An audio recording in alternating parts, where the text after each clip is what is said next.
And we are live. So, I was just saying before we went on air, at least we're not covering Silver Bullet again. Thank fucking Christ. Jesus Christ almighty. Don't want to take the Lord's name in vain, but Lord, what you know, it wasn't until we started poking at the movie that I'm like, oh yeah, that's really, oh yeah, oh, look at that, and 2 of those and 6 of those. And before you know it, 30 minutes in, I'm like, fuck, I'm like, all right. Yeah, but at least it wasn't The Howling for you, right? That's very holy shit. Marty, I haven't seen you in a while, at least, online or anything like that, connected this way. Yeah, the fucking Howling. We got to talk about that sometime. Fuck. Okay. Fuck. Okay, yeah, just it's a long story, Marty. Yeah, BAD, brother, BAD. But tonight, we have none of those concerns because we're talking about Paul Verhoeven's 90s classic and fan favorite based on Heinlein's novel. We're talking about 1997 Starship Troopers. So if you guys are ready, I've got Marty from Trash Picture Show, and I've got Eric from Hey Internet Eric here. If you guys are ready to rock and roll, we can get to it. We're doing our part. Boogie woogie.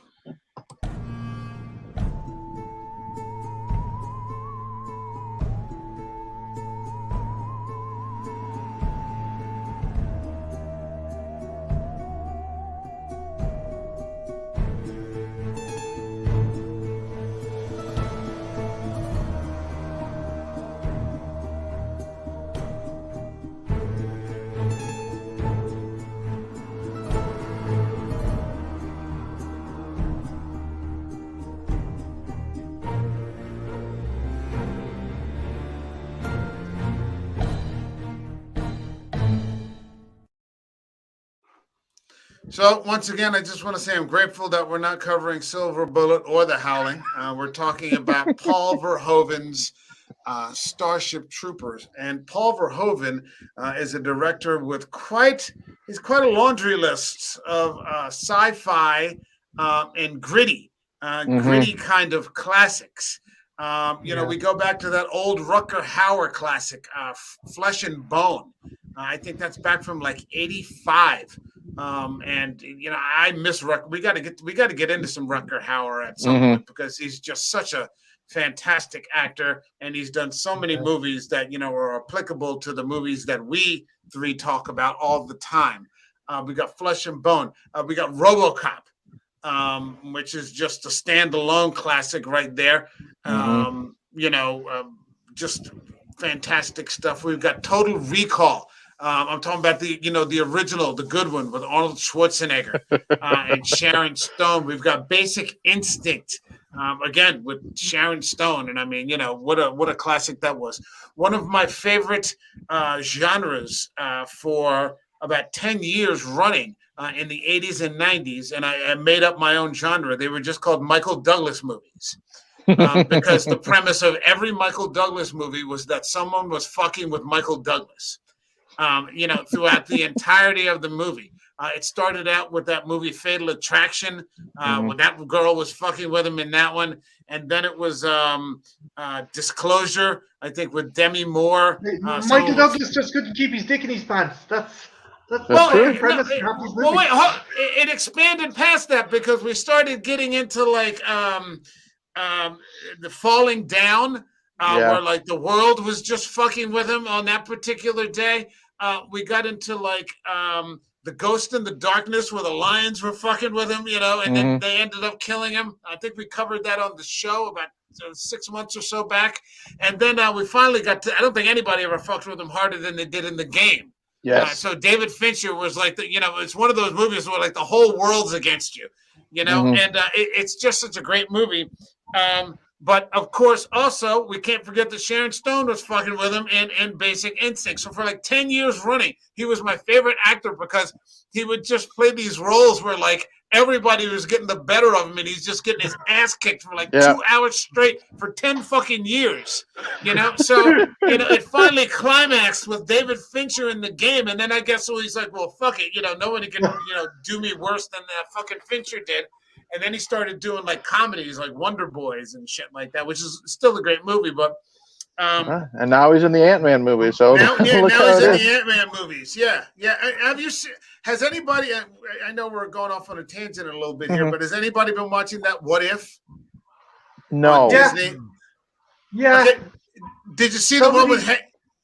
Go ahead. What? No, some of them are really interesting. Some of them are hit and miss. The one where Hank Pym is a bad guy. Yeah, well, Hank Pym he's killed all the Avengers. Yeah, it's pretty Hank Pym has fucking killed awesome. all the Avengers. Yeah. I've only watched like 2 episodes. I'm kind of got Marvel fatigue right now after and we started this a while back talking about Blade, in '98. So literally, it's been like 23 years of Marvel. Going to the X-Men and then going into Raimi's, Spider-Man's, and then a couple years down the road they kick it into the first MCU movie, and I think I've missed the last 3 Marvel movies. But anyway, let's get back to Verhoeven with Basic Instinct, Hollow Man, and now finally, what we're talking about here, Starship Troopers, which is a book that he never read. He never actually read Heinlein's book. He said he thought it was boring. He tried to read it on a couple of different occasions, and he couldn't get through it. He asked the screenwriter to just basically tell him what the story was. Because he said he felt it was entirely too right-wing for him. And I would suppose that, Heinlein was not a fascist. It was probably just writing satire himself or just some sort of sci-fi where he creates this, militaristic, ultra-nationalistic world. It's not really even a country. If I remember correctly, it's the whole planet, has sort of unified around militarism and, nationalism, if such a thing could be, overlapped into a global sense. But he never actually read the book that he made this movie for.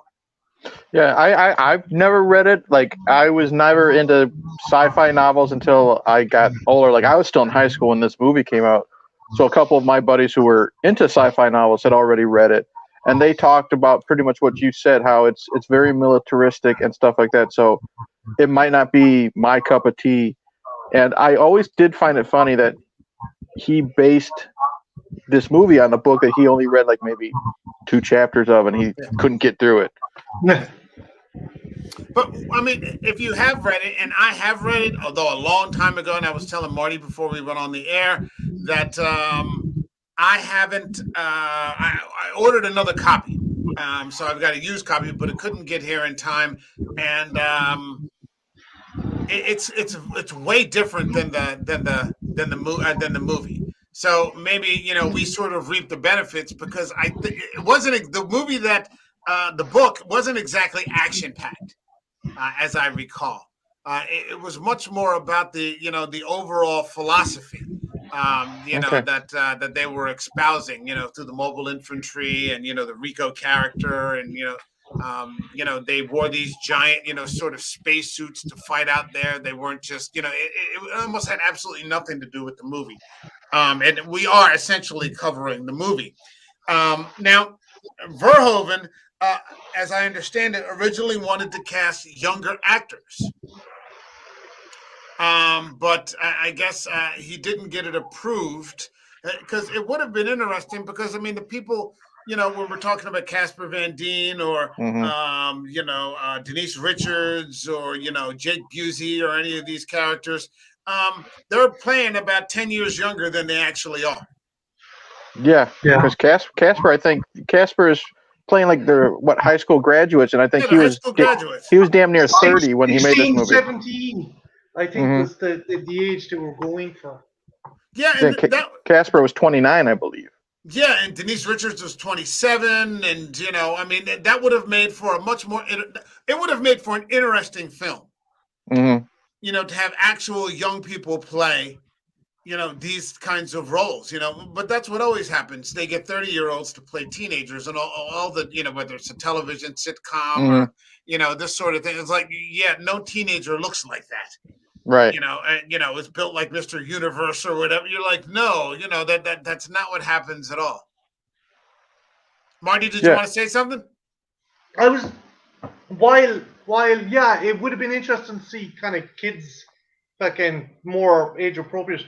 I think it benefits because you have these kind of Aryan-esque Casper Van Dien, you fucking Denise Richards, these gorgeous kind of Hmm. individuals, human examples of humanity, kind of like as as our protagonists. They're almost Hmm. supermodel-esque, and I Yeah. think it pushes the whole fascist agenda that this is a society where like the weakest don't really kind of come to the top, or the weakest don't even come to Hmm. the forefront.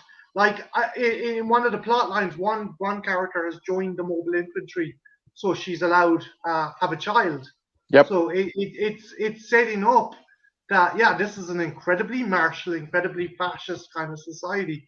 So it would make sense that the progeny of this society would be these kind of Adonis, beautiful fucking people, and I think that works in the film's benefit. Yeah, it makes a lot of sense. Like, you see like Casper Van Dien, the stereotypical like blonde-haired, blue-eyed, lead actor, and then you go to, let's see how like Neil Patrick Harris is dressed in his military uniform by the end of the movie, if you know what I mean. Yeah. Yeah, It's you just Dookie Howser perfect. looking like a fucking SS officer by the Exactly. end of the fucking flick. Hmm. Yeah, that they had a lot of Nazi-inspired outfits. Hmm. And Marty and I were talking about this before we went on. They were literally, the Mussolini black shirts, with the Hmm. leather trench coats, and they look like the Gestapo. Yep. And for me, Neil Patrick Harris. Now, if there is one complaint in this movie, and I have a few, but Hmm. only along the lines of, I didn't like this character or something like that. But the one thing that I didn't like in terms of the casting was Neil Patrick Harris. He didn't feel like he didn't feel like he fit. No, I don't know, he didn't. especially as it got towards the end. And I mean, maybe I'm jumping the gun a little bit, but by Uh, the time you see him in the end and he's in the black, I hmm. don't know. He was still Doogie Howser. I mean, I'm like, why is Doogie Okay. Howser in a black leather trench coat? I'm like, this isn't working for me. But that's just me. I could be wrong. It's See, a I great was. movie. I own it. I love to Hmm. watch it. You See, I know. was wondering, like, maybe were you thinking because, like, I don't know, like, what you've seen, like, television wise, is it because, now he's known for, like, the goofy shit, like, How I Met Your Mother, or, like, the Harold and Kumar stuff, he's this over eccentric, version of himself. You know what I mean? And then you see him in this, air quotes, very serious role. It maybe is that it's just hard to take him in that role because of what you've seen him in before, because, like you said, you've seen him as Doogie Howser. Yeah, I think I don't take him seriously, and all of the actors that were in the movie up until that point that played serious roles, like Michael Ironside, Hmm. um, like um, like Clancy um, Brown. like Clancy Brown, Yeah. even Casper Van Dien. By the end of the movie, I thought he actually had a really good performance. I mean, he got a real edgy sort of look to him by the Hmm. end of the movie. He looked His like character had matured and progressed as the yeah, events unfolded. yeah, but he also carried that sort of anger, in his eyes. I thought that translated Hmm. kind of well. If you've met people that have come back from Afghanistan or Iraq, they have that different look in their eye half the time. They look just perpetually pissed off. They're Hmm. not even necessarily, but the expression, it's like, the structure of their face is almost changed, Hmm. in some sort of way, and I recognize that. I'm like, wow, that's, because when I saw this in 97, there was no 9/11 and there was no Iraq and no Afghanistan and, no AFRICOM and, all these different things. But, now to see it, you're like, wow, he actually captured that Hmm. fairly well. That wasn't half bad. Um, yeah, I mean, it starts off with the propaganda. Would you like to learn more? Would Hmm. you like to know more? Which was, I think, Verhoeven's shot-for-shot parallel of a 1935 Nazi propaganda film. Oh, okay. Literally, I mean, he really kind of went for it here. The black shirt uniforms. And I mean, we were talking about this before we went on the air also. I think Michael Ironside was on the Adam Carolla show one time, and he said he was talking to Verhoeven, and he's like, "Why are you making this right-wing fascist movie? What is this?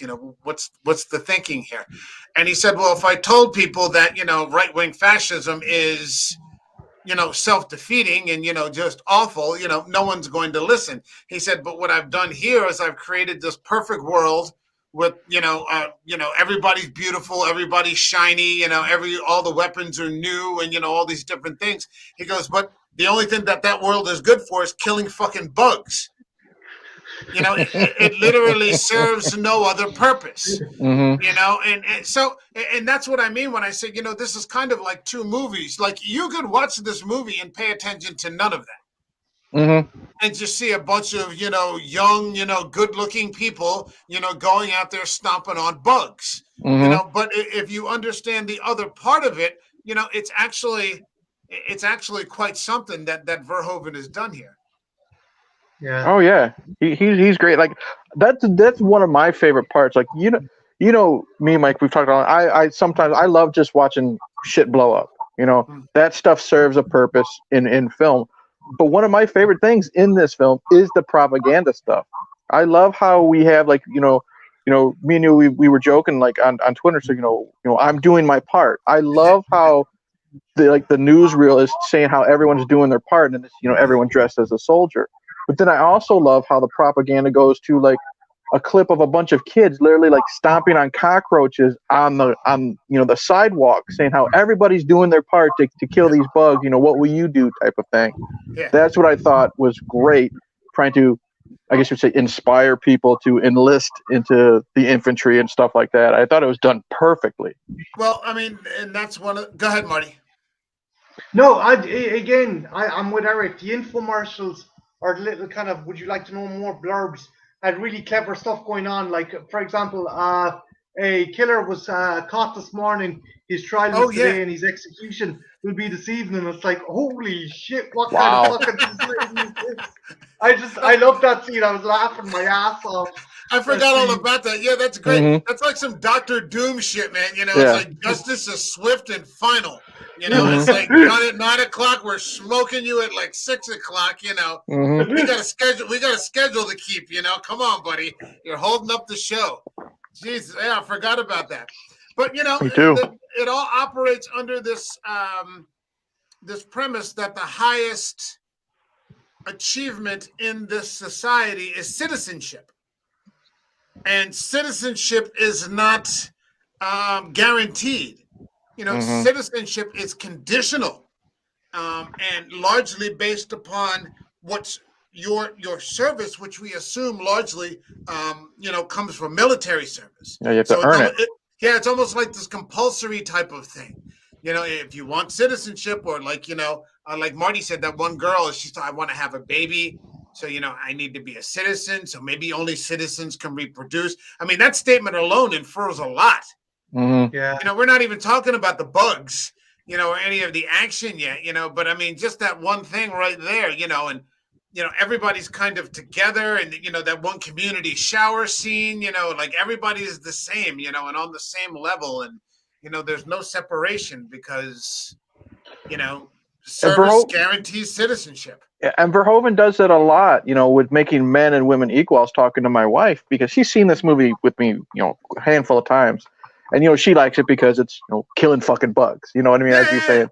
But as I'm looking at it, like, if you also go back to RoboCop, you had co-ed locker rooms there. You had the men and the women equal there. And that's what I really like about this film is, even with the football scene in the very beginning of this, you had Dizzy as like the quarterback. Mixed gender team. Yeah, mixed gender team. You're equal. You can do the same thing. It doesn't matter like what, a man, physically superior than a woman. None of that shit mattered.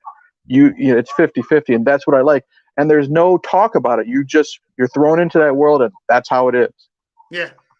Now, and this is also, and maybe this isn't quite as important. This is supposed to take place in Argentina.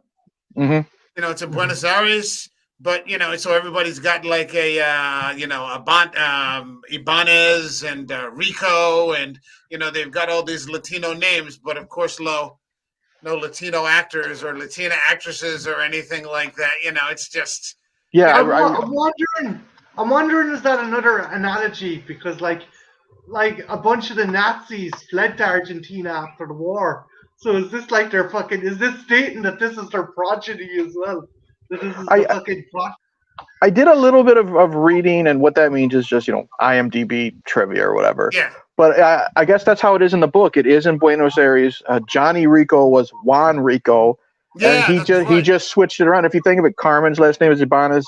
Yeah. Dizzy's last name is Flores. He just changed them into, to white people just for the hell of it. You know what I mean? I think to go with that, blonde hair, blue eyed, race comparison with the military and fascism and stuff. Plus, I hate to say it, but Denise Richards is going to bring a lot of people and going to put a lot of asses in the seats. Oh yeah, that kind of thing. And Dizzy wasn't bad to look at either. I was a more of a Dina Meyer guy. That I'll say that. Oh, really? Were you really? Yeah. Okay, no, I was Denise Richards on that. Although you really don't like her character. Right. I think this was this before or after she did that movie Wild Things? I think it was like the year right after, because I think Wild Things was like 96.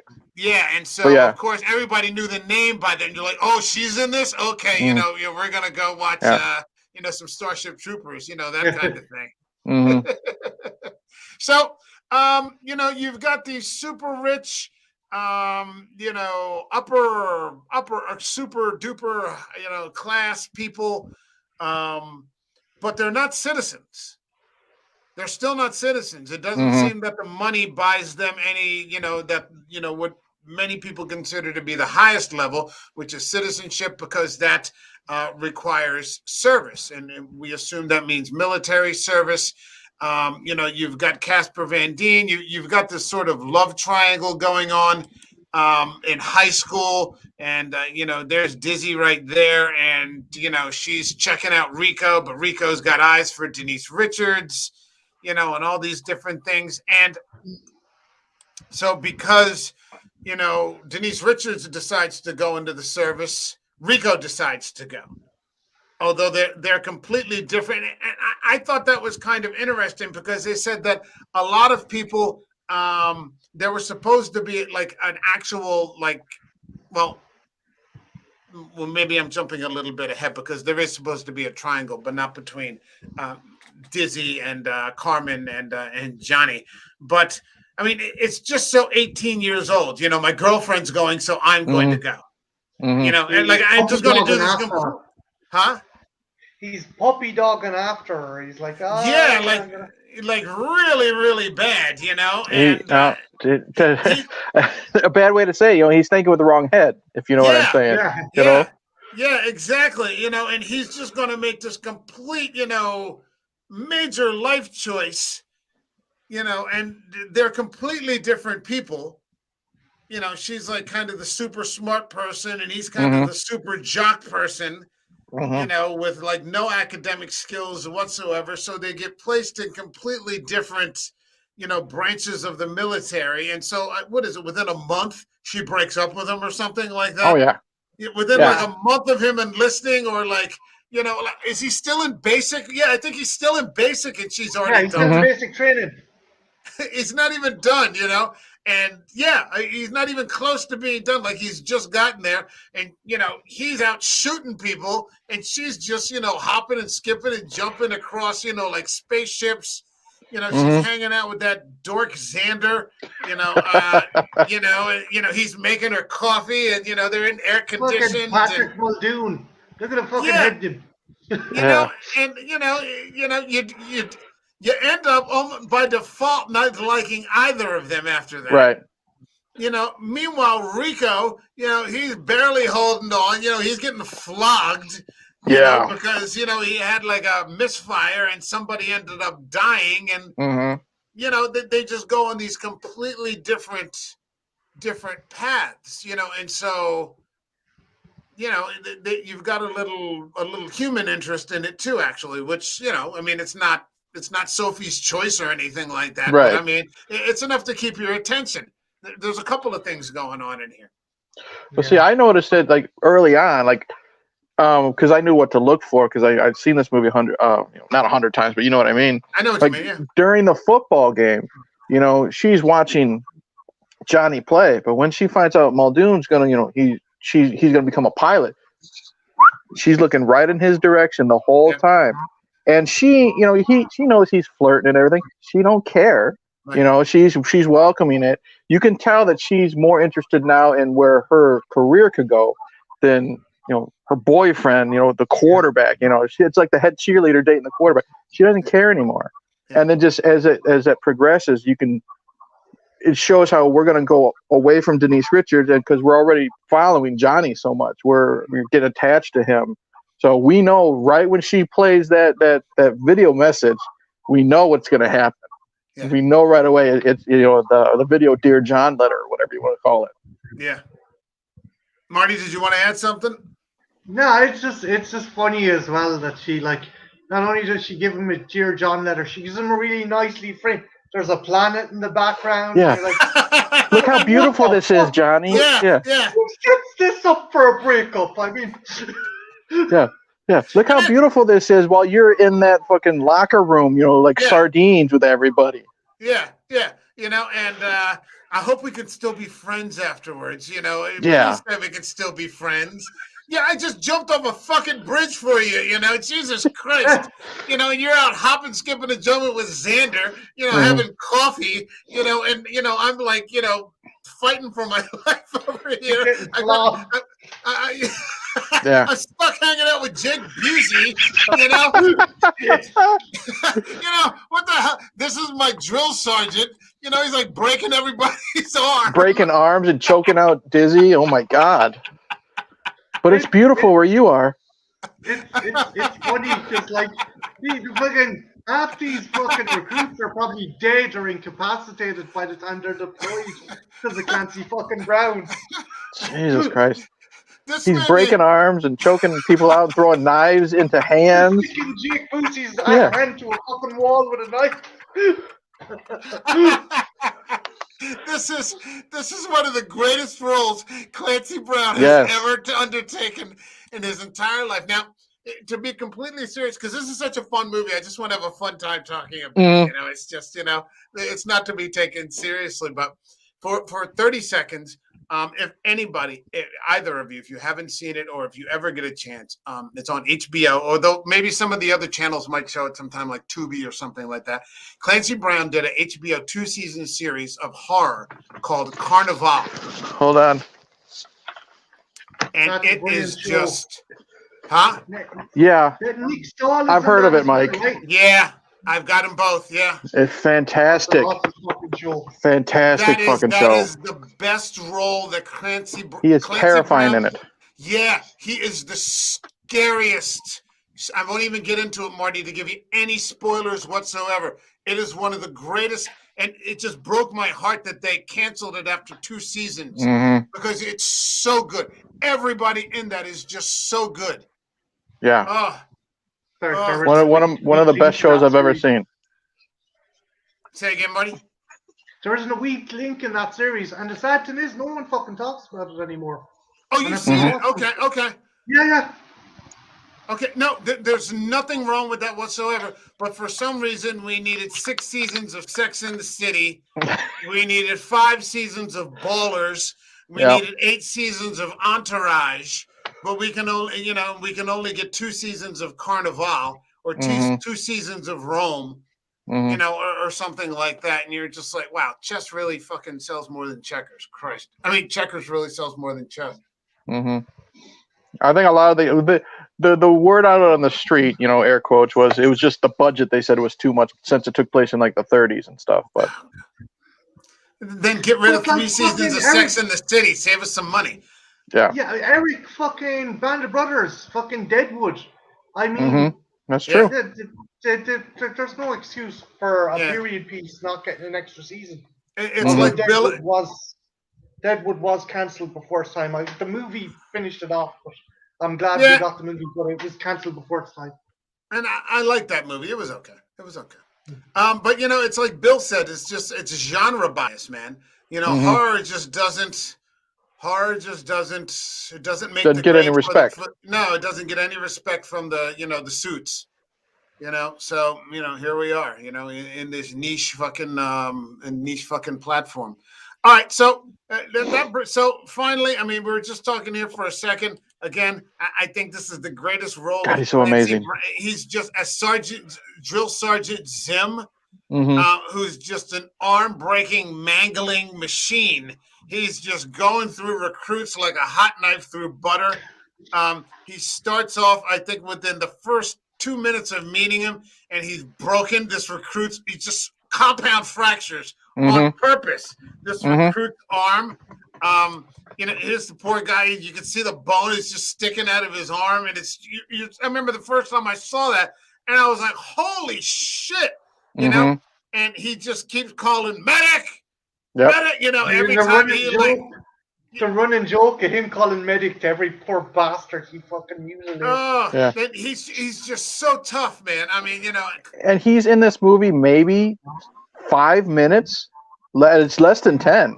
yeah, You know yeah, what I mean? probably, And yeah, he's got like one of the most memorable roles. Like one of my favorite scenes that he's doing is just I love how he has no tolerance for anything. He's breaking everybody down and this and that. And then you have the one recruit that you can tell he's laughing because it's a nervous laugh.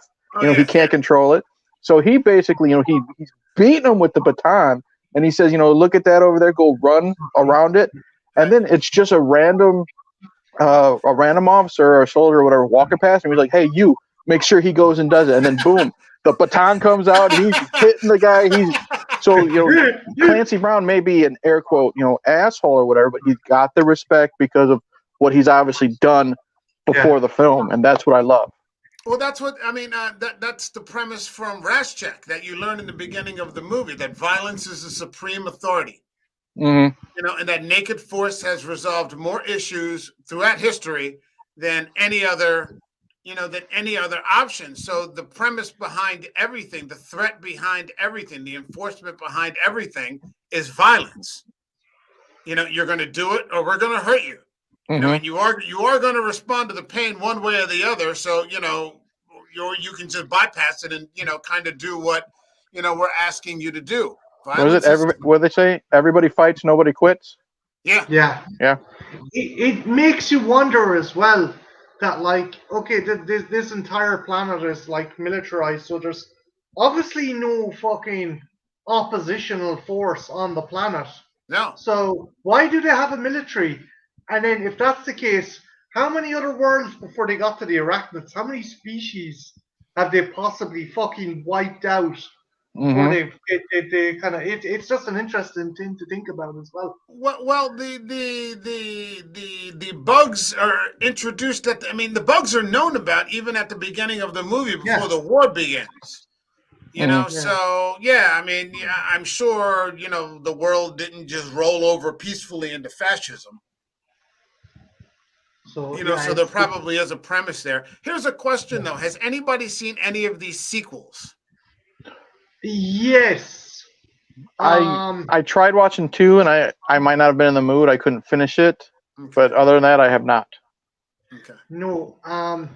If I wouldn't recommend any of the sequel, even the animated ones, but there was an animated series called Marauders that came out on Fox Kids, and it was really fucking good.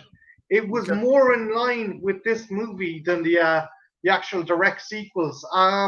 Like Traitor of Mars is probably the best of the animated movies, but by and large, skip them. Seriously, even they bring back Casper for the third one, and it still doesn't work. Yeah, that's the only reason why I would want to watch the third one, is just to see Rico come back, just for the hell of it, because I enjoyed him in this one, but I've only really put an effort in to see the first one. I thought I read somewhere that this had $100 million budget, and it ended up grossing, I think, 130 or 125. So it just made a little bit of money. It wasn't a box office smash. It wasn't a critical success. It's just now, like so many movies that we've covered on the show, they crash initially, and then they sort of the fans breathe life into them. Here we are 24 years later, still talking about this movie. I own a copy. You can find a DVD for $5 somewhere. Mm-hmm. And it's it makes you happy to watch it. that the Mhm. fans continue to, to keep these things afloat. Just like all the Carpenter movies, they're always a Mhm. box office Yeah. flop, but the fans, they won't let it go, and that's one of the great things about the fans, and the options that you have now to just have these in your home. I think home theater has saved Mhm. so many films since the advent of VHS and all that kind of stuff. Hold on, we got somebody in the comments here. Hey, Dan's here. Hey, Saw Dan. the second.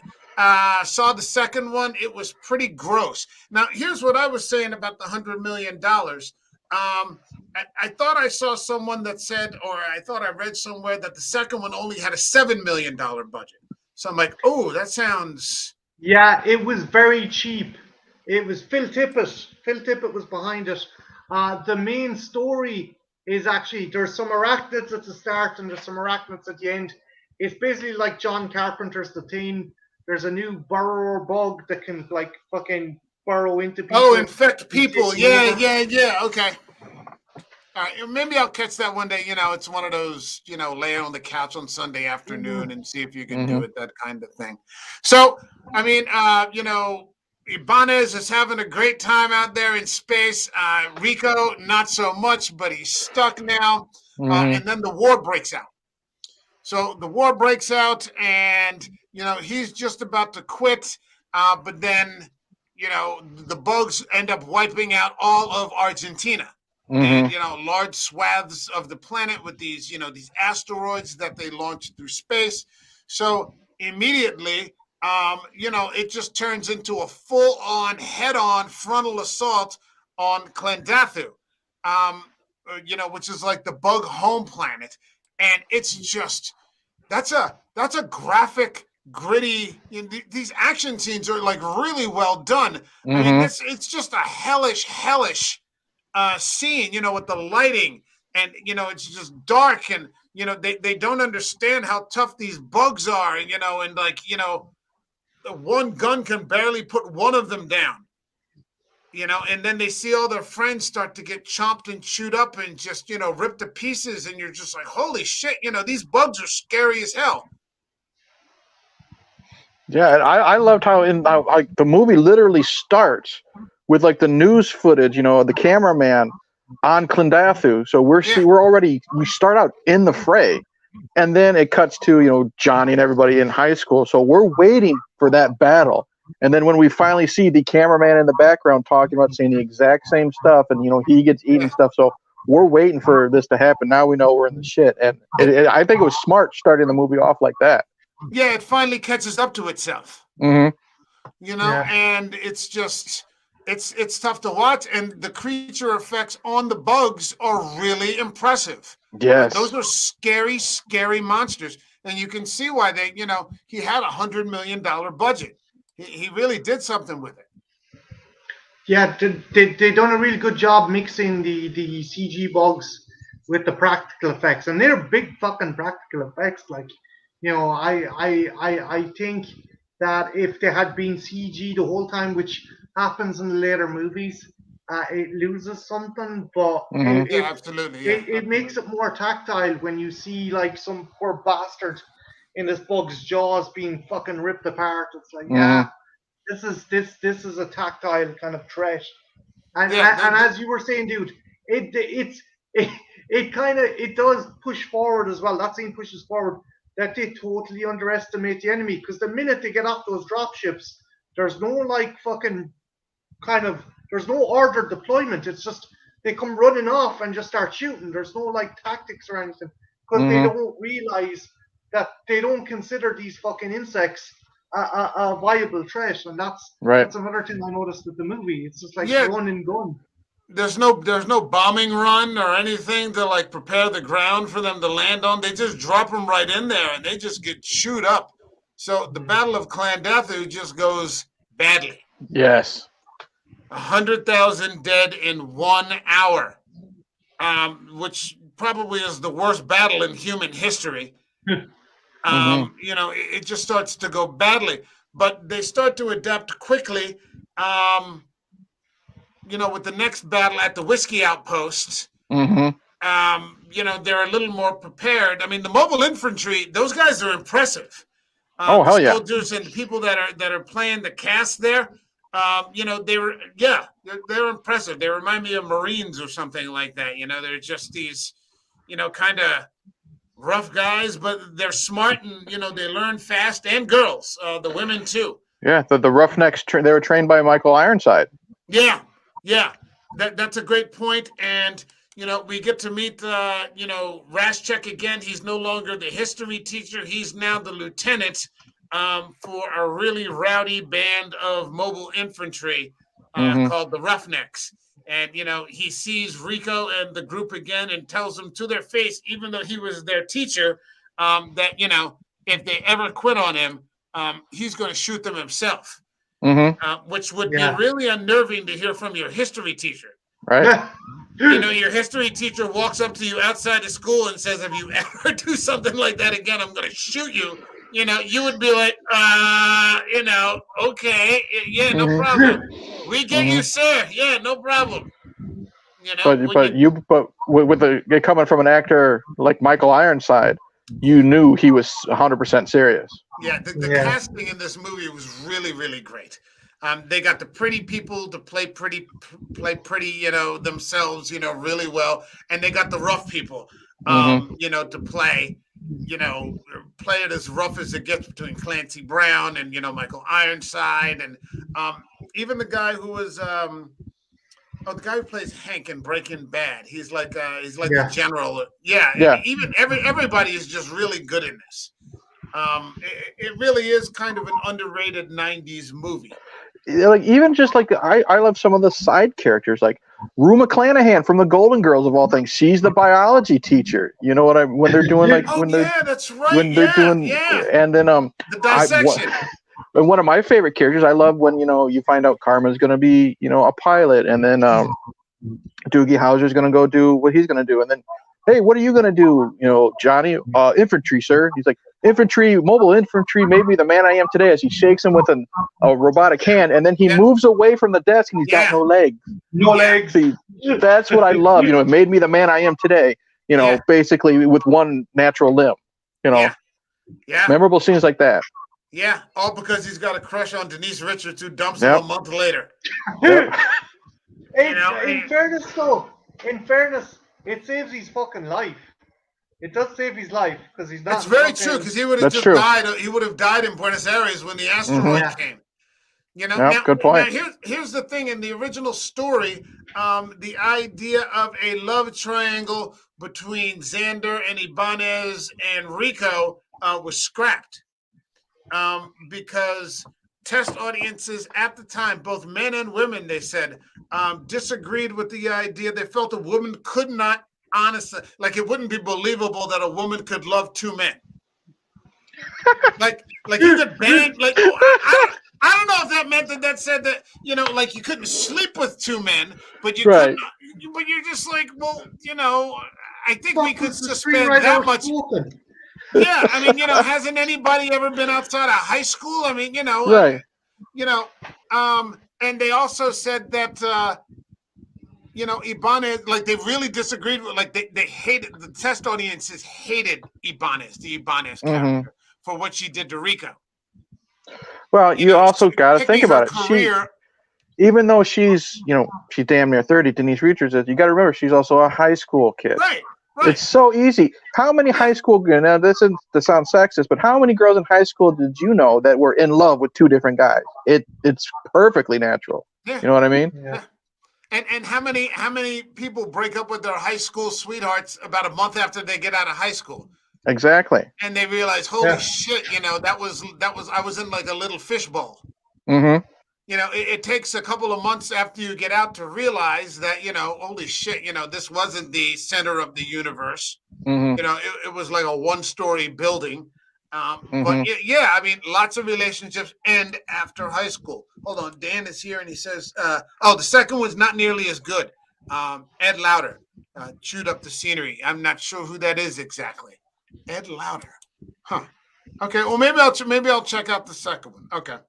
So, and they wanted, people wanted the test audience wanted the Ibanez character to die instead of Dizzy.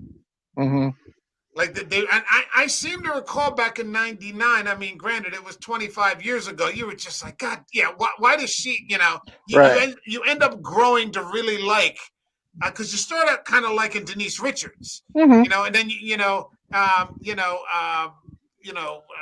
Dizzy is this girl who just keeps hanging around the periphery. Mm-hmm. But then her character Indeed. kind of develops, and you can see that she's a much better fit for Rico. Yeah. And who Rico is, like when they're in the game, and she just smacks him in the side of the head, like, "Hey, Yeah, wake up! wake up! Stop staring at your bimbo girlfriend, and get in the game." And Mm-hmm. the way that they actually develop that in the storyline, yeah, she becomes a very likable character, and Mm-hmm. it's It's sad kind when of she funny and dies. sad as well, because like Rico went after Denise Richards' character, and I get the I always got the feeling that Diz followed Rico into the Mm-hmm. mobile infantry. So Yeah. it's just the same thing. She's just puppy love for Rico. So it's just you really like her, and you really feel she sorry just for her. happens to transfer into Rico's unit, right? Just happens to do that. Yeah, accidentally on purpose. Yeah. Why did you transfer here? Because I heard it was the best. Yes, as he's staring at Johnny, right? Yeah. Mm-hmm. Because they're kids. Right, exactly. No, they're not kids, but they're playing kids. Right, but I think that might be the one thing against this film with hiring older actors is it's hard to associate them with high school graduates that they're portraying, which could be, like I said, that's probably why it worked against Denise Richards' character. Right, because if Verhoeven had his way and was able to cast younger actors, I think it would have been a completely different movie. Mm-hmm. Or at least the way that the characters were perceived. Yeah. Because they would have been, even if you had gotten 21-year-olds, mm-hmm. Or something like that to play, there probably wouldn't have been that much pushback. Although I did like that one. I did like that one scene we're talking about, younger recruits. I did like that one scene where I think it's Rico's talking to Jake Busey, and they're seeing the new recruits, and he's like, "Damn, they keep getting younger and younger." You know what I mean? Yeah. It's like a 12-year-old kid. It's like a 12-year-old kid in armor, and you're like, what the fuck? I think that's what, that was one of the few cases where they probably used age-appropriate, casting. Mm-hmm. Those people actually look like, 19 or 21-year-olds or something along those lines. But I think one of the things that really sealed it for me against the Ibanez character was when he runs into her again, like at the space station. Yeah. And she's dumped him, and then she's just like, "Well, you don't seem very happy to see me." Like, no shit. What the fuck do you want? Leave me alone. Yeah. She could have just seen him and like completely let him go past, without doing any of that. But no, and then you just don't look happy to see me. I'm so, what's the problem? You're just like. How tone deaf are you? Dumb high school kids, Yeah. But again, doesn't play well when you're 27. Right. Doesn't play well. So you can see why the test audiences wanted her to die. They're like, eliminate, boo, like Bill said, boo this woman. Boo, Jesus, give us something. So the war continues to go on. One of my favorite scenes. Going to the whiskey outpost. Mm-hmm. That is just some hellish battle going on there. Things are moving so fast. Oh, one of the best shots is like this overhead shot of like we're behind the soldiers, and you see literally thousands of these arachnids just coming from the distance. You're like, these guys are fucked. Yeah. They're overrun. Yes. They're just completely overrun. You see, what do you got? Maybe 10 guys up there? Yeah. And, those things are crawling on top of each other, to get at them. And to make matters worse, there's aerial fucking arachnids as well. Yes, we get the ones with the wings and stuff that we haven't seen before. Yeah. They're taking off, they're taking heads off. Mm-hmm. I'm a big, I've said it before, big Verhoeven fan. And I will say this, it was kind of cool that we already have Michael Ironside from Total Recall in this. And it was cool to see Marshall Bell was the guy in hiding in here, and he was Quado from Total Recall. So it was pretty cool to see that little Total Recall reunion with the two actors and the director. He was great in it. He was great. Michael Ironside was great in Total Recall. Mm-hmm. Yeah. You know, he's kind of like how Ronnie Cox is this heavy. Yeah. You know, but he's not nearly in as much as he thinks he is. Mm-hmm. You know, I haven't seen that in a long time. I got to watch that sometime. Oh, it still holds up, dude. I watched it like a week ago. That's just a fun movie. I love the bit where Ironside gets a hold of Bell's character. He's like, I'll fucking shoot you. And Rick was like, oh, he's just gone a little crazy, sir. I love Yeah. But he still like fucking smacks him. You know, he still gets that shot in. Yeah. And then I love get promotions, boys. You and then Marshall Bell, he has that little bit of comic relief that we need, because what is it? He's just laying like kneeling on the ground, and it's this great shot. Somebody takes out one of the flying arachnids, and it literally lands on Marshall Bell and takes him out. And then you have this little look between Jake Busey and Casper Van Dien. They kind of look at each other. They kind of chuckle a little bit. Then they go back to fighting the bugs. So yeah. It's you know, where he's just, you know, because he's so over the top. Mm-hmm. You know, whereas all of the Roughnecks are just, you know, these, you know, stoic, you know, real stiff upper lipped, you know, killers. You know, the general is this panicking spaz, you know. Mm-hmm. Oh God, we're all gonna die. You know, and they're all just looking at him like, you know, who is this guy? You know, where did this guy come from? You know, and you can see the old thing about, you know, the contempt for officers. Mm-hmm. You know, the higher the rank that they go, you know, this guy's just so detached from the everyday things that are going on, you know. When he's that was having an a ongoing regular day with the mobile infantry, he's convinced that it's doomsday. And that was, you know, they sprinkle that out within the movie. They're saying, you know, infantry doesn't mix with this group. You know, this group doesn't mix with that group. It shows that everyone's separated. You know what I mean? So that makes perfect sense. Yeah. Now, unfortunately, we end up losing, you know, Dizzy and the LT in the same scene practically. Mm-hmm. Mm-hmm. Which is like that's a huge, and for me, to some extent, maybe just a little bit. The movie kind of, because you've killed what's turned into two of my favorite characters. Right. You know, and so you've left you sort of circled back to the beginning where you're with the original three again. Mm-hmm.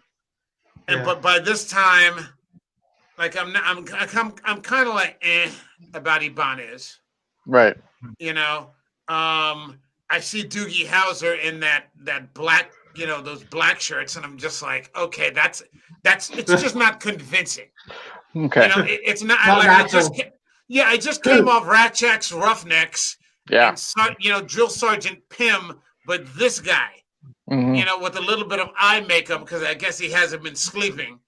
Mm-hmm. You know, is suddenly a colonel, and I'm just like, there's something about this that isn't, you know, it's like what Marty said about the CGI. There's something in my brain that's saying no, this, you know, and I'm just like, you know, I'm going to roll with it. You know, I'm going to roll with it, but you know, it's kind of like the MCU now that they killed off all the A-Team. Mm-hmm. You know, you left me with these people that I'm not so sure about. I mean, Rico's still there, Jake Busey's still there. Okay, you know. But and those two deaths, they hit me like I kind of figured Ironside wasn't going to make it when he kills that one soldier and he says, I expect you guys to do that to me. So that's kind of foreshadowing. I wasn't sure that Dizzy was going to die, at least, you know, my first viewing. And what really bummed me out is it happened after one of my favorite scenes in the whole movie is, you know, when there's anchor boat. Well, yeah, of course. But one of my favorite scenes is, you know, when we see Michael Ironside, not air quotes being Michael Ironside. You know, they're celebrating. He's like, here's the beer, and he throws up the keg, and here's the entertainment. Jake Busey, you know, grabs a violin. Michael Ironside is throwing the football. He says, have fun. That's an order. Yeah. And then he cuts to, you know, Rico and Dizzy having sex. And he's like, who's that under who's that in there? And then, you know, she said, oh, me, sir. He's like, okay, not 10 minutes. I'll see you in 20 minutes. So he becomes one of them. Yeah. So you're again, you're loving him more. So his death, even though I knew it was coming, hit harder. You know, hit real hard, and it fucking sucked. Yeah. Because he was just so damn cool. Yeah, and again, you know, I mean, what is he in there? About 25 minutes? Maybe, yeah. If Yeah, that. This not in movie is it that about 2 long. hours and 10 minutes. This isn't like an 80-minute movie or anything like that. This actually has some, some length to it. And he's in it about 25, maybe 5 minutes in the beginning, where he's the teacher. And then, he's basically on the whiskey outpost. And that's it. So 20, 25 minutes. But I mean, you're invested in his character. You love that guy. This is the lieutenant, man, And you're just, oh shit, and he threatens to kill him like right up, and then like 3 minutes later, Dizzy gets it. Yep. And you're just like, Jesus Christ, what are you doing? You're like killing off all my favorite characters in this movie. One thing that bugged me with the movie, and I think it was a missed opportunity, is Ratchek was actually the one who saved Rico. I would have loved to have seen that fucking scene, because he was the one who actually saved Rico, and I was like, yeah. That would have been an interesting scene to just out of nowhere, Michael Ironside just fucking saves Rico. I thought that would have been... Yeah. I have this on DVD, but maybe one day I'll have a Blu-ray, because Blu-rays are just loaded with additional. So maybe there's deleted scenes, and I got the $5 cheap copy, just for the purposes of this episode. But maybe I should have just spent the $15 and gotten the Blu-ray. I did some eBay looking, and I have the DVD as well, but there are some Blu-ray exclusive features. Yeah, there always are, man. And I got to think about that more often. Yeah, it's a little extra dust. Yeah, I get it. And when you're thinking in the moment, you're like $5. Yeah, sure, $5. I want to watch the movie. But then, we come back here and you're like, shit, I bet those scenes were in there. They probably... and that's how they get you. You spend the $5 on a DVD, and then you love the movie so much. Would you like to know more? You want to know more. You know what I mean? So you have to get the fucking Blu-ray. We'll be on the next episode with the fucking black shirts on. I guarantee you, Eric. The special features. It'll have that incorporated into the menu. I bet. I guarantee you, man. Well, maybe we'll get to be citizens one day. Who knows? Not if I gotta fight those bugs. Fuck that. Yeah, that's all right. I'll just stay there and be rich. Don't worry. Yep. I mean, that's like Ruko's choices. But I mean, there was this. I mean, some of what they said, had some. I mean, I thought it was. Hello? Wait, did I cut your? Hold on. No, I cut the mic. I was coughing. Oh, okay. What Marty and I were talking about this, how Ratchek was going on in the beginning, where things that are given to you have no value. Something that is given has no value. It's the things that you earn, in these sorts of things. So, it wasn't a maniac, kind of fascism. It seemed to have some foundation to it. There was some thought behind it. According to Ratchek, democracy had failed.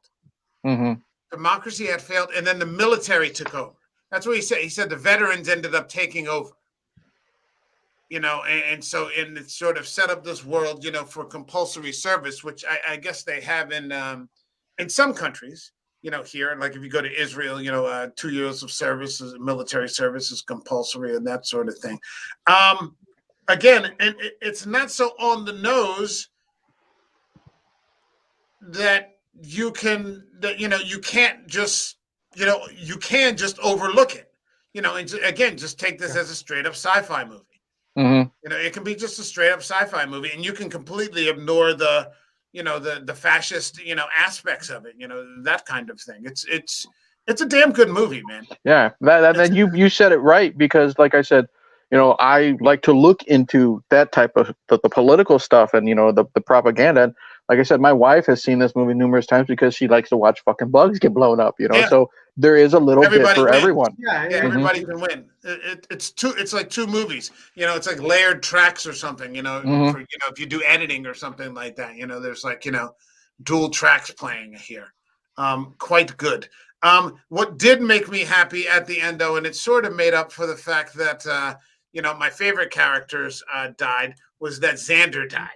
At least we fucking had that going. And, I'm not sure that there was any brain to actually suck out of there, but, whatever. Did you notice how quickly Denise Richards got over that death? Yeah, she didn't seem too, she didn't seem too misty-eyed. Yeah. Now here's the thing, and that was it. I mean, it's never exactly clear that Ibanez and Xander are getting it on. Right. I don't think they are. I don't think that they are either. No. And that No. was the point that Verhoeven, it kind of got pushed away because he was going to develop an actual love triangle. Mm-hmm. But in this, she's kind of flirty with Xander, but she actually just has dumped Johnny. Yeah.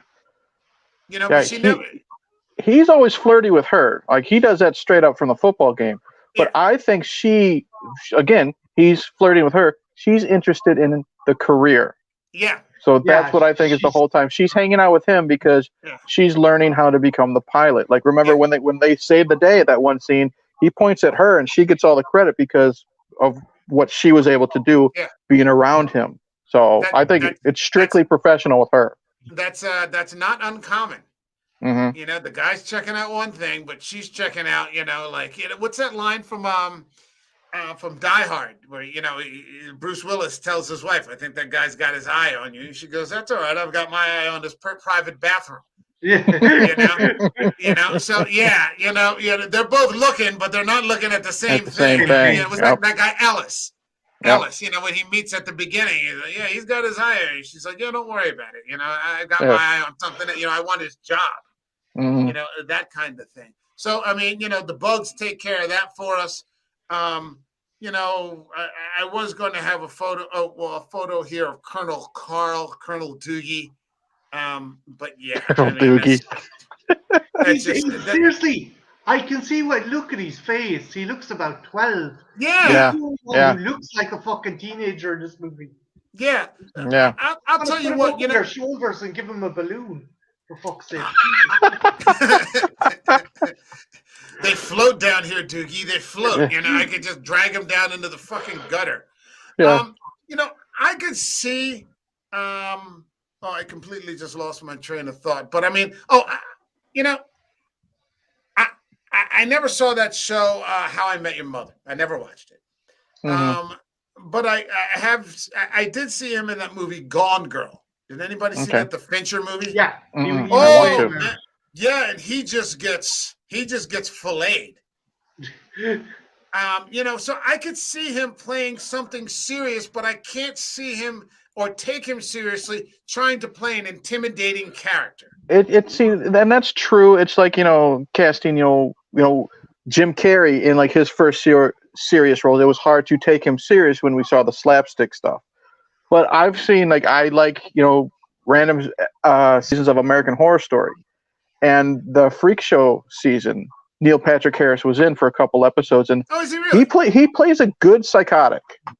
I'll say that without spoiling it, but he plays a good psychotic. So 1997. How when did Doogie Howser finish? Maybe 10 years prior than that. Yeah, 10 years. He'd had 10 years, but I don't think anybody had seen him do anything. Right. He really hadn't done any. I mean, he showed up here, and then he had the hit with How I Met Your Mother. And that went on for a number of years, and then he did a small role in Gone Girl. So I don't know if he's on the stage or behind the camera. He did a lot of stage work, and he was also I think he was at school, like college and stuff like that. So he left movie business for quite some time. Okay. I mean, I got nothing against the guy personally. Mm-hmm. I just don't find him to be a particularly intimidating. In this movie, you're just like, that doesn't work for me. He's the only one that sounds like a high schooler. Yeah. And looks he's like the one. Yeah. He's the other ones, no, not so much. And okay. Well, you can't have everything. No big deal. So I mean, we go with the Smart Bug storyline. Or it just kind of ends. Mm-hmm. They capture the Smart Bug. One of the things that I thought was fantastic, though, was the return of Private Zim. Yep. Private Zim, who captures the bug. Yep. And that was that made up for a lot. That made up for Dizzy dying. That made up for I would have liked to have seen him some more. Mm-hmm. Because now that I think about it, and we're talking about it now, it just popped into my head. This movie largely is filled with extremely young. It's got an extremely young cast. Mm-hmm. Yeah. But for me, with few exceptions, my favorite characters were actual adults. Mm-hmm. The older Same here. characters. The Zim, the Raschak, Mm-hmm. the guy who was back on the base, Yep. Raschak's superior officer, the guy who plays Hank in Breaking Bad. Mm-hmm. Those were, my favorite characters. So when at the end, the 20 somethings got done doing, their thing, and I'm not being disrespectful. I'm not trying to be disrespectful. It was great to kind of close out a note with an actual full-fledged adult like Clancy Brown, Mm-hmm. who kind of saves the day. You're like, yeah, that makes sense. Mm-hmm. It just did, and that was a good way to kind of end the movie. Yeah, and then it ended perfectly with more propaganda saying, and they will win right before the credits hit. Yeah. Getting more people to want to, getting to try to get more people to enlist. Yeah. I was just thinking. Go ahead, Marty. Oh, I was just going to say, I like the ending because it subverted my expectations as well. Because in any other movie, it would have been Rico who would have captured the brain bug. It would have been Rico That's true. Kind of saved the day.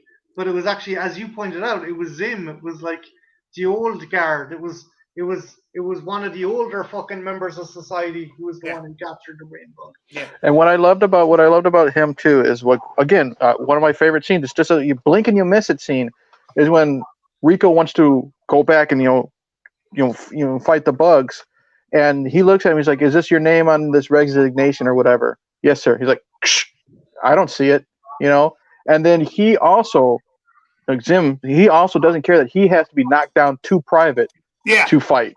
Yeah, to get on the front lines. Exactly. Yeah. So that shows his character. Yeah, he's just a hard dude. Mm-hmm.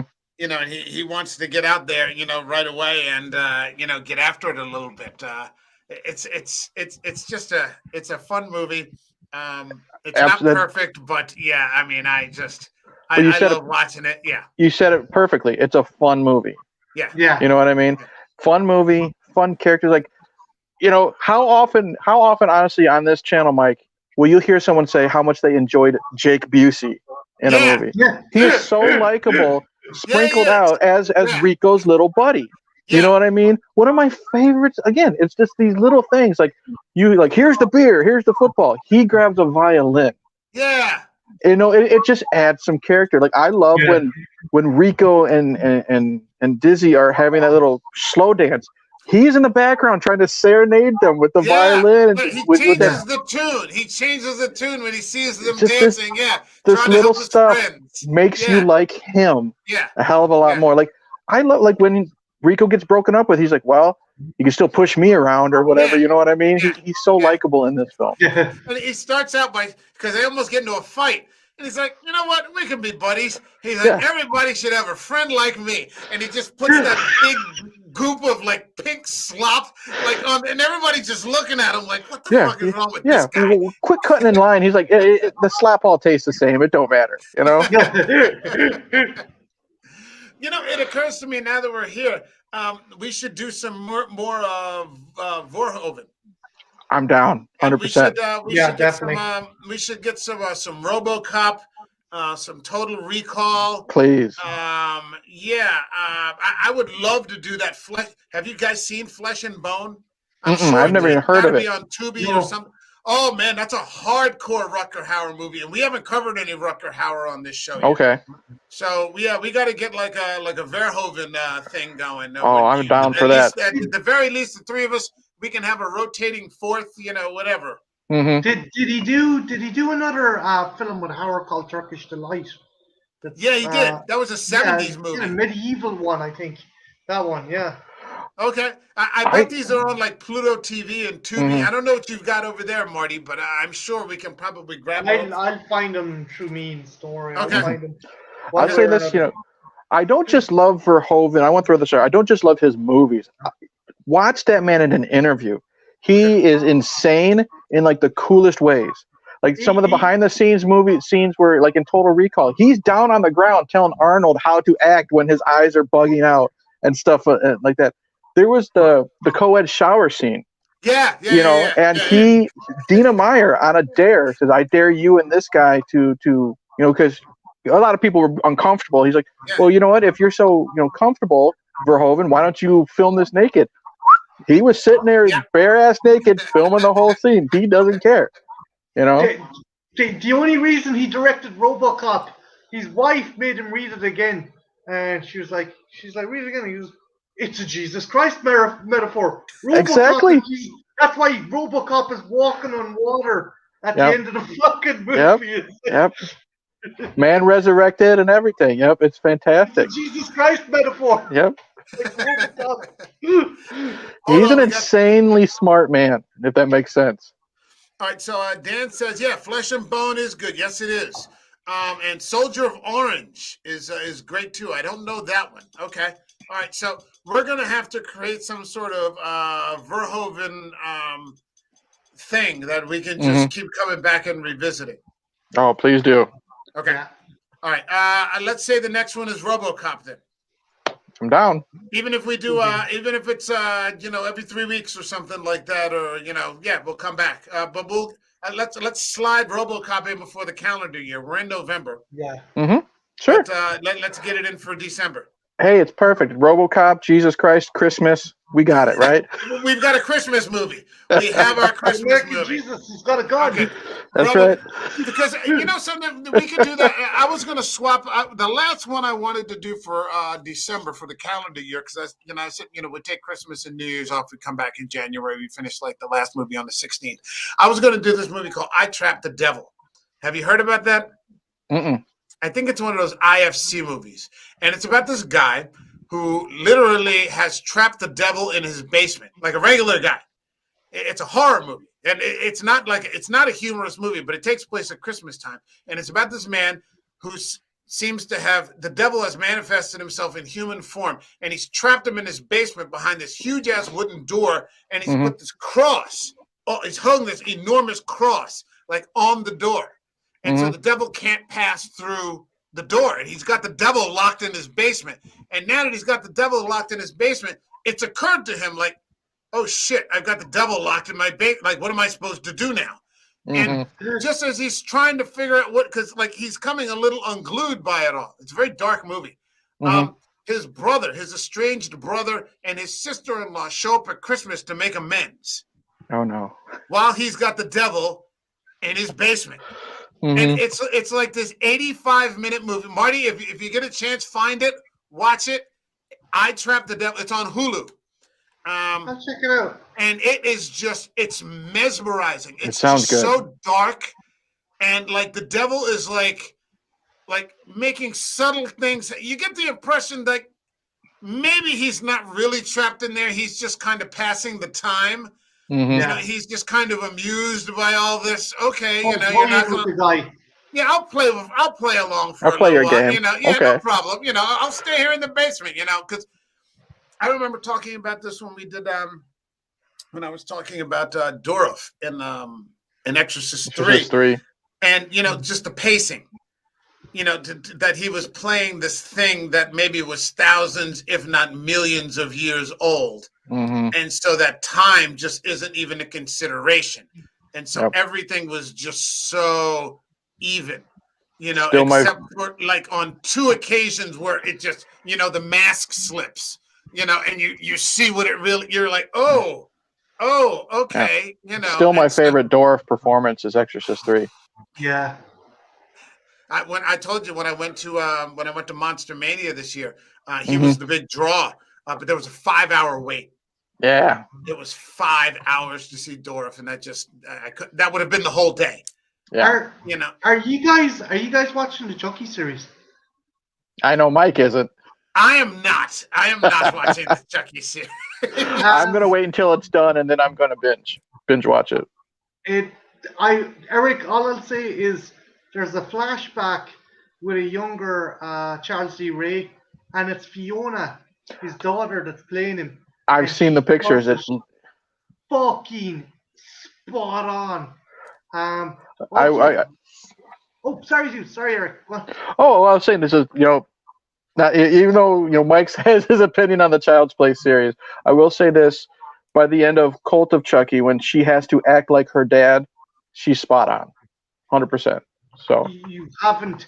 I've seen that. You haven't fucking seen anything yet. Check out the series. okay, Also, guys, if you're into fucking westerns, The Harder They Fall. Oh my god, that movie. Oh, I've heard about this. Isn't that the black western Yes, with it Idris is Elba? awesome. It is fucking awesome. Yeah, I've heard about this. Okay, what's it on? It's on Netflix. Okay. The director is obviously a fan. Not only there's contemporary elements in it, but like the opening scene is like something out of a John Ford movie. I'm like, holy shit, that's nice. And there's another scene. There's homages to John Ford. There's homages to Sam Peckinpah, Oh, wow. Sergio Leone. If you like westerns, but you like kind of fucking something a bit different with a bit more fucking Africana flavor, definitely check out this movie because it absolutely kicks arse. Okay. All right. Well, yeah, I'll definitely check it out. I'll try to grab it up this weekend. I'm finishing up the hot. Eric got me started. Well, actually, I started on my own a little while ago with the Mike Flanagan thing. yes. So I started. I had seen The Haunting of Hill House, Mm-hmm. and I loved it. Same here. It. And then I tried to watch Bly Manor, and I didn't get behind it the same way. And then I just started I just finished Midnight Mass a couple of weeks ago, and I was just like my head fucking exploded. Dude, it's fucking awesome. I haven't seen it yet, but Okay. Yeah, but you can go ahead and have your discussion without spoilers if possible. But I'm very excited. All I'll say, it's the best adaptation of a Stephen King story that's been adapted live action before. That's all I'll say. That's the Marty, and this is all I'm going to say. The scene in the cave. Yeah, was one of the greatest things I'd ever seen before. Did that kind of remind you of Exorcist? The start to the Exorcist. I don't want to get into it for Eric. I will say Flanagan loves his Stephen King because Gerald's Game, Dr. Sleep, Yeah. So and now I'm going back to Bly Manor. So I've got 2 episodes left of Bly Manor, and I want to get into Ouija. I want to see Hush. There's a lot of Flanagan that I've missed there, so I want to get into that. But for our purposes, let's say in about 3 weeks, let's get it going with fucking RoboCop. I'm down, bro. Nice. All right. Definitely. All right. Well, I think we've been going for almost an hour 20. So this was a really good discussion. Thanks so much once again to Marty for joining us tonight from the Trash Picture Show. Marty, do you want to tell people where they can find you for the one person that watches this show? I'm on YouTube. I got a channel called Trash Picture Show. I'm also on Twitter, and I'm usually fucking bouncing around. I'm not too difficult to find. Big Irish head in me. Eric, you still have things going on your channel. Do you want to let him? Sure. I will say this though. I do love to praise Marty a little bit. I love his live streams because his live streams are so chill, so fun. Yeah. You can talk about anything in there. So highly recommend Marty's channel. They're just like hangout sessions, like everybody's on the couch. Easiest way, you can just Google what you see there. Hey, Internet Eric here. That's where you can find all the social media links. But it's just I took a little bit of a break around Halloween from uploading stuff because I was doing a 13 days of Halloween, 13 videos in 13 days, and that wiped my ass out. So I'm finally getting back to uploading content, but that's where you can find me. Okay. And this channel here, available YouTube, Spotify, Google Podcasts. My thanks to both of you tonight, Marty from Trash Picture Show and Eric from Hey Internet Eric here. My pleasure. We'll be back next week. To be determined on, I think you saw, Eric, we're debating if we want to get into Children of the Corn. I don't know how I feel about that just yet. I'll just say this. Yeah, I see the look on Marty's face. I'll say this because I was part of that off-air discussion when it was with Silver Bullet. I kind of want to see that just based on your response offline alone. I'm just throwing that out there. It's not my show. I'm not stepping on toes, but I'm thinking of going with it because it's easy, and I enjoyed the Silver Bullet talk. mhm. I enjoy. And So if we get that, you Marty, you're welcome to come on for Children of the Corn next Wednesday. I mean, you don't have to just come in every 3 weeks. Eric, you want to come in for Children of yeah, the Corn? you know me. I've already done two King movies with you. I Yeah. might do a third, if Yeah. my schedule allows it. But what matters, like I've told you before offline, it's not necessarily the movie you talk about. It's the conversation that comes from it. Yeah. That at least me personally, that draws me in. Yeah. Okay. But, All right. So let me go ahead, Marty. no, I was just saying that that's like good or bad. If you can rip into a movie with friends, or if you can fucking like have bullet points or share an opinion, it's still fun regardless. That's a good thing about it.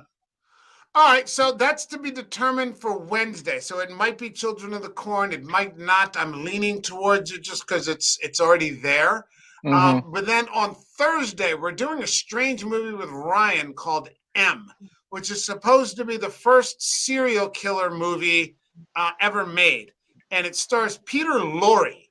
Of old people from Casablanca, and Oh, wow. it's about this. I think it's a foreign film, and it's about this town that comes together when it realizes that there's a child molester who kills children on roaming the streets, and like the whole city comes together to kind of catch this guy, and the killer is Peter Lorre, and what might have actually been his first starring role. And it's considered to be an all-time classic. We had just done the old Robert Mitchum classic yesterday, The Night of the Hunter, where he plays a serial killer, which is he's like this low-level parasite who's only scary to women and children, so that's who he preys on.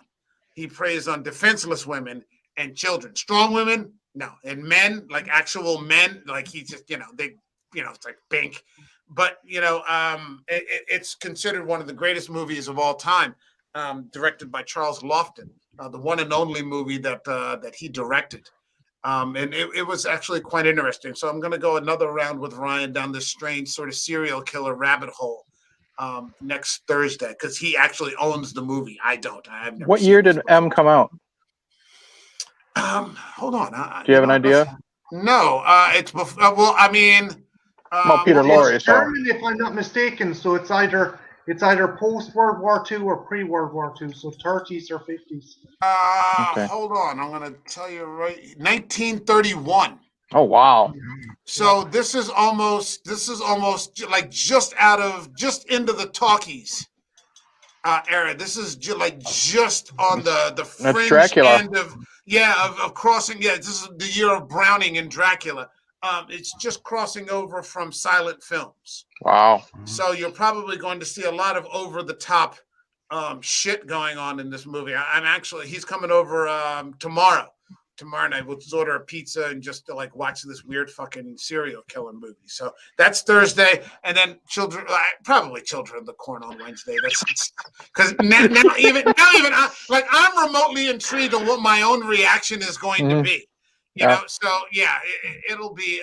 I'm curious.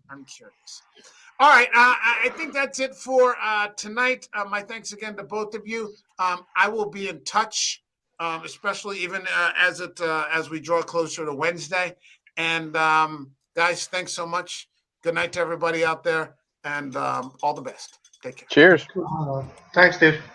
Yeah. Oh, hold on, I forgot something, and that is.